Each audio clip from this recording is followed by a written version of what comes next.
মাননীয় সাংবাদিক বন্ধুসকল, আজি অসমৰ বিশিষ্ট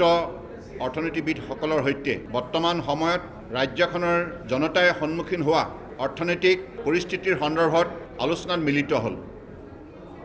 আৰু অসম চৰকাৰৰ তৰফৰ পৰা আমি অসমৰ মাননীয় অৰ্থনীতিবিদসকলক অনুৰোধ জনাইছিলোঁ যে এই পৰিস্থিতিত বৰ্তমান কৰোনা ভাইৰাছে সৃষ্টি কৰা এই অৰ্থনৈতিক অৱস্থাৰ লগত মোকাবিলা কৰিবৰ বাবে ৰাজ্য চৰকাৰে কেনেধৰণে আগবঢ়া উচিত, আগন্তুক দিনৰ বাবে কেনে পদক্ষেপ লোৱা উচিত, এই সন্দৰ্ভত আজি প্ৰায় ৩ ঘণ্টাতকৈ অধিক কাল এই আলোচনা চলিল। এই আলোচনাৰ সময়ত ২৯ গৰাকী বিশিষ্ট অৰ্থনীতিবিদে ৰাজ্য চৰকাৰক বিভিন্ন ধৰণৰ পৰামৰ্শ আগবঢ়াইছে। কৃষি, উদ্যোগ, ইৰিগেশ্যন, ইণ্ডাষ্ট্ৰী, বেংকিং, এনেধৰণে মাৰ্কেটিং, প্ৰডাকশ্যন, প্ৰকিউৰমেণ্ট, মাৰ্কেটিং ইত্যাদি ক্ষেত্ৰত হ্ৰস্বম্যাদী আৰু দীৰ্ঘম্যাদী সুপৰিকল্পিত কৰ্মসূচী ল'বৰ বাবে তেখেতে পৰামৰ্শ দিছে। আৰু তেখেতসকলৰ পৰামৰ্শৰ যোগেদি আগন্তুক দিনত যাতে অসমে অৰ্থনৈতিক ক্ষেত্ৰত স্বাৱলম্বী হ'ব পাৰে, উৎপাদনৰ ক্ষেত্ৰত স্বাৱলম্বী হ'ব পাৰে, এই বিষয়ত আমাৰ অসমত থকা সম্পদ সম্ভাৱনা শক্তিক উজ্জীৱিত কৰাৰ উদ্দেশ্যে ৰাজ্য চৰকাৰে পদক্ষেপ লোৱাৰ কথা তেখেতসকলে পৰামৰ্শ দিছে। আৰু কৰোনা ভাইৰাছৰ এই পৰিস্থিতিৰ মাজত সামাজিক দূৰত্ব বৰ্তাই ৰাখি তেখেতসকলে পৰামৰ্শ দিছে যে বিভিন্ন ইকনমিক এক্টিভিটিৰ কাম আৰম্ভ হ'ব লাগে। ইতিমধ্যেই কৃষিখণ্ডৰ কাম আৰম্ভ হৈছে, চাহ উদ্যোগৰ কামো আৰম্ভ হৈছে, আৰু গ্ৰীণ যিবিলাক জ'ন, সেই জ'নসমূহত দোকানবিলাকৰ খুলি দিয়া হৈছে। আৰু পৰ্যায়ক্ৰমে আমি ৰাজ্য চৰকাৰখনে এই পৰিস্থিতিৰ লগত মোকাবিলা কৰিবৰ বাবে অসমৰ জনগণৰ সহযোগত আগন্তুক দিনত কেনেধৰণে আমি আগবাঢ়িম এই সন্দৰ্ভতো তেখেতসকলৰ বিভিন্ন গুৰুত্বপূৰ্ণ পৰামৰ্শ দিছে। তেখেতসকলে টাস্ক ফ'ৰ্চৰ কথা কৈছে, ব্লক পৰ্যায়লৈকে টাস্ক ফ'ৰ্চ গঠনৰ কৰা কথা কৈছে, আৰু 100 দিনীয়া কৰ্মসূচী লোৱাৰ কথা কৈছে। ডেডিকেটেডলি এগ্ৰিকালচাৰ, হৰ্টিকালচাৰ, ফিচিকালচাৰ, এই সকলোবিলাক ছেক্টৰত বিশেষভাৱে আত্মনিয়োগ কৰাৰ কথা কৈছে। আৰু খেতিয়ক, শ্ৰমিক, শিপিনী, যুৱক যুৱতী, তেখেতসকলক কেনেধৰণে সংস্থাপিত কৰিব পৰা যায়, এইবাবেও এই টাস্ক ফ'ৰ্চসমূহৰ যোগেদি অধ্যয়ন কৰি অসমৰ যিসকল দক্ষতা সম্পন্ন যুৱক, তেখেতসকলক বিভিন্ন কৰ্মক্ষেত্ৰত নিয়োগ কৰাৰ বাবে তেখেতসকলে পৰামৰ্শ দিছে। মুঠৰ ওপৰত উৎপাদন শক্তি বঢ়াই স্বাৱলম্বী হৈ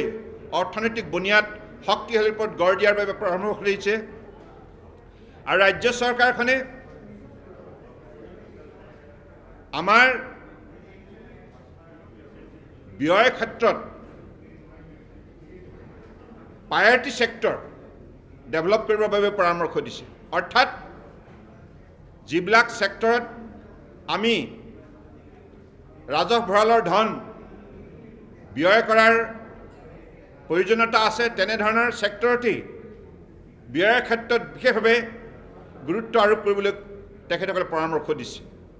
মুঠৰ ওপৰত সামগ্ৰিকভাৱে বৰ্তমান অৰ্থনৈতিক অৱস্থাটোৰ লগত মোকাবিলা কৰিবৰ বাবে ৰাজ্য চৰকাৰক যিখিনি আজি তেখেতসকলে পৰামৰ্শ দিছে, মোৰ দৃঢ় বিশ্বাস যে অৰ্থনীতিবিদসকলৰ যি আন্তৰিক প্ৰচেষ্টা, যি তেখেতসকলৰ সদিচ্ছা, আৰু ৰাজ্য চৰকাৰখনক তেখেতসকলে যি আন্তৰিকতাৰে সহযোগিতা আগবঢ়োৱাৰ বাবে আজি পৰামৰ্শ দিছে, তাৰ বাবে মই প্ৰতিগৰাকী অৰ্থনীতিবিদক বিশেষভাৱে কৃতজ্ঞতা জ্ঞাপন কৰিছোঁ। আৰু মোৰ দৃঢ় বিশ্বাস আমি অসম চৰকাৰৰ তৰফৰ পৰাও আৰম্ভণিতে আমাৰ ৰাজ্য চৰকাৰ বিত্তমন্ত্ৰী ডক্টৰ হিমন্ত বিশ্ব শৰ্মাই ৰাজ্যখনৰ বৰ্তমান অৰ্থনৈতিক অৱস্থাৰ সন্দৰ্ভত তথ্য সহকাৰে স্পষ্টভাৱে তেখেতসকলক অৱগত কৰিছে আৰু গোটেই কথাখিনি জনাৰ পাছত মাননীয় অৰ্থনীতিবিদসকলে আমাক বিভিন্ন ধৰণৰ গুৰুত্বপূৰ্ণ পৰামৰ্শ দিছে। গতিকে মোৰ দৃঢ় বিশ্বাস যে আমি এনেধৰণে অসমৰ ৰাইজক আস্থা আৰু বিশ্বাসত লৈ আগবাঢ়িব লাগিব আৰু আমি পাৰিম। আমাৰ অৰ্থনৈতিক অৱস্থা আমি টনকিয়াল কৰিব পাৰিম, আমি স্বাৱলম্বী হ'ব পাৰিম, কাৰণ আমাৰ যুৱ শক্তিৰ মাজত সেইখিনি দৃঢ়তা সংকল্প আছে, আমাৰ মানৱ সমাজত সেইখিনি সম্পদ আছে। গতিকে আমাৰ যিখিনি মাটিত যি উৰ্বৰতা আছে, প্ৰাকৃতিক উৰ্বৰতা, নেচাৰেল ফাৰ্টিলিটি, আমাৰ যিটো জলবায়ু, গতিকে এই গোটেই বিষয়বিলাক আমি আগন্তুক দিনত আমাৰ উন্নয়নৰ ক্ষেত্ৰত আমি দৃঢ়তাৰে ইয়াক সৎব্যৱহাৰ কৰিব লাগিব, যাতে উঠি অহা প্ৰজন্মক আমি মৰ্যাদা সহকাৰে কৰ্মসংস্থাপন দি আৰু এই মুহূৰ্তত 3,30,00,000 ৰাইজক যাতে আমি মৰ্যাদা সহকাৰে আগুৱাই নিব পাৰোঁ, ইয়াৰ প্ৰতি লক্ষ্য ৰাখি ৰাজ্য চৰকাৰে আজি অৰ্থনীতিবিদসকলে আগবঢ়োৱা পৰামৰ্শবিলাকক গুৰুত্ব প্ৰদান কৰি তেখেতসকলৰ পৰামৰ্শ ভিত্তিত পৰিকল্পনা প্ৰস্তুত কৰি উইদিন এ টাইম ফ্ৰেম বিভিন্ন পৰ্যায়ত হ্ৰস্বম্যাদী আৰু দীৰ্ঘম্যাদী পৰিকল্পনা হাতত লৈ আগন্তুক দিনত ৰাজ্যখনক আগুৱাই নিব। অৰ্থনৈতিক দিশ টনকিয়াল কৰাৰ বাবে তেখেতসকলে পৰামৰ্শ দিছে যে যিটো ছেক্টৰত ব্যয় কৰিব লাগে তাতেই ব্যয় কৰিব লাগে, অৰ্থাৎ প্ৰায়ৰিটি ছেক্টৰটো স্পষ্টভাৱে তেখেতসকলে চিনাক্ত কৰাৰ বাবে আমাক পৰামৰ্শ দিছে। আৰু দ্বিতীয়তে বিজনেছ এক্টিভিটিবিলাক আৰম্ভ কৰিবলৈ তেখেতসকলে পৰামৰ্শ দিছে, কাৰণ বিজনেছ এক্টিভিটি আৰম্ভ হ'লেহে ৰাজহ সংগ্ৰহ হোৱাটো সম্ভৱ। আৰু ইয়াৰ উপৰিও মানুহৰ হাতলৈ পইচা আহিব লাগিব, আৰু মানুহৰ হাতলৈ পইচা আহিব লগা হ'লে বিজনেছ এক্টিভিটি আৰম্ভ হ'ব লাগিব, বিভিন্ন কৰ্মক্ষেত্ৰত ৰাইজে কাম কৰাৰ সুযোগ পাব লাগিব। গতিকে আমি বৰ্তমান কৰোণা ভাইৰাছৰ এই ভয়াৱহ পৰিস্থিতিৰ সন্দৰ্ভত স্বাস্থ্য বিভাগে আগবঢ়োৱা পৰামৰ্শত ভিত্তি কৰি ৰাজ্য চৰকাৰখনে আগন্তুক দিনত সিদ্ধান্তবিলাক ল'ব পৰ্যায়ক্ৰমে। গতিকে যিহেতুকে যোৱাকালি মাননীয় প্ৰধানমন্ত্ৰী ডাঙৰীয়াই আমাক গ্ৰীণ জ'নৰ ক্ষেত্ৰত কিছু শিথিলতা ক্ষেত্ৰত তেখেতে পৰামৰ্শ দিছিল, আৰু ইতিমধ্যে সেই মৰ্মে যোৱাকালি কাউন্সিল অফ মিনিষ্টাৰ সেই বৈঠকতে আমি গ্ৰীণ জ'নত দোকান খোলাৰ বাবে আমি পৰামৰ্শ দিছোঁ, আৰু আগন্তুক দিনত আমি কেনেধৰণে ৰাজ্য চৰকাৰখন আগুৱাই নিম, কি পদক্ষেপ ল'ম, কোনকেইটা ছেক্টৰ অফ ইকনমিক এক্টিভিটি আমি খুলি দিম, এই গোটেই কথাবিলাক স্বাস্থ্য বিভাগৰ পৰামৰ্শ মতেহে আগবাঢ়িব লাগিব, কাৰণ গোটেই বিষয়টো হৈছে কৰোণা ভাইৰাছ ৰিলেটেড। গতিকে এই মুহূৰ্তত সামাজিক দূৰত্ব বৰ্তাই ৰখা, ছ'চিয়েল ডিষ্টেঞ্চিং মেইনটেইন কৰা আমাৰ কাৰণে অত্যন্ত জৰুৰী। গতিকে আমি সেই বিষয়টো আপোচ নকৰাকৈ কেনেধৰণে আমাৰ বিভিন্ন কৰ্মক্ষেত্ৰত ৰাইজক আমি কাম কৰাৰ সুবিধা দিব পাৰোঁ, এই কথাবিলাক আমি শৃংখলাবদ্ধভাৱে পৰৱৰ্তী সময়ত সিদ্ধান্ত ল'ম। আমাৰ স্বাস্থ্য বিভাগে গোটেই বিষয়টো সুচাৰুৰূপে পৰিচালিত কৰিছে, তেখেতসকলে নিষ্ঠাৰে গোটেই বিষয়টোৰ ক্ষেত্ৰত আত্মনিয়োগ কৰি আছে। নাই, যোৱাকালি আমি ইতিমধ্যে এই কথাষাৰ কৈছোঁ যে আমাৰ এই কৰোণা ভাইৰাছৰ ভয়াৱহ পৰিস্থিতিত যেনেধৰণে স্বাস্থ্য বিভাগৰ ডাক্তৰ, নাৰ্ছ, অন্যান্য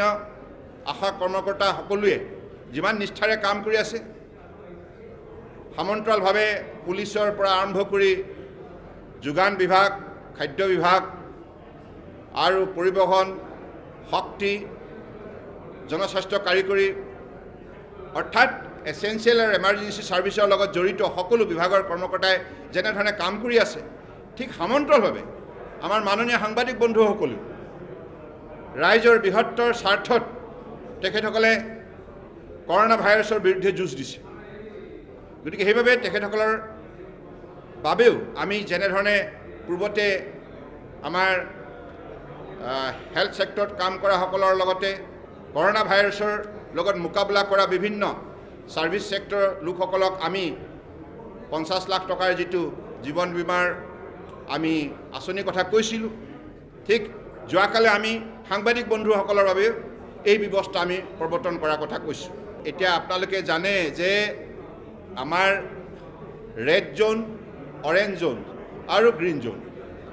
3টা জ'নত আজি অসমখন আছে। গতিকে আমি গ্ৰীণ জ'নৰ ক্ষেত্ৰত ৰাজ্য চৰকাৰৰ তৰফৰ পৰা ল'বলগীয়া সিদ্ধান্ত যোৱাকালি লৈছোঁ আৰু বাকীকেইটা জোনৰ ক্ষেত্ৰত আগন্তুক দিনত মাননীয় প্ৰধানমন্ত্ৰী ডাঙৰীয়াই যি পৰামৰ্শ দিয়ে সেই পৰামৰ্শ ভিত্তিত আমি অগ্ৰসৰ হ'ম কাৰণ বিষয়টোত আমি সকলোৱে এই কথা মনত ৰাখিব লাগিব এতিয়াও কিন্তু আমি কৰোনা ভাইৰাছৰ পৰা সম্পূৰ্ণৰূপে মুক্ত হোৱা নাই পৰিত্ৰাণ পোৱা নাই সেইবাবে অত্যন্ত সাৱধানে আমি আগন্তুক দিনত আমাৰ সমাজখন আগুৱাই নিব লাগিব সেইবাবে প্ৰতিগৰাকী মাননীয় ব্যক্তিৰ ওচৰত মোৰ এটাই অনুৰোধ সামাজিক দূৰত্ব বৰ্তাই ৰাখি নিজকে পৰিষ্কাৰকৈ ৰাখি এই ভাইৰাছৰ লগত আমি মোকাবিলা কৰিব লাগিব যুঁজ দিব লাগিব আৰু আমি জয়ী হ'ব লাগিব আমি ইতিমধ্যে আজি যি মাননীয় অৰ্থনীতিবিদসকলে যি পৰামৰ্শ দিলে সেই পৰামৰ্শৰ মূল লক্ষ্য হৈছে যে অসমৰ বুকুত থকা যুৱক যুৱতীসকলক আগন্তুক দিনত আমি কেনেধৰণে কৰ্মসংস্থাপন দিব পাৰোঁ তাৰ বাবে তেখেতসকলে বিভিন্ন ধৰণৰ পৰিকল্পনা আমাক হাতত লোৱাৰ কথা কৈছে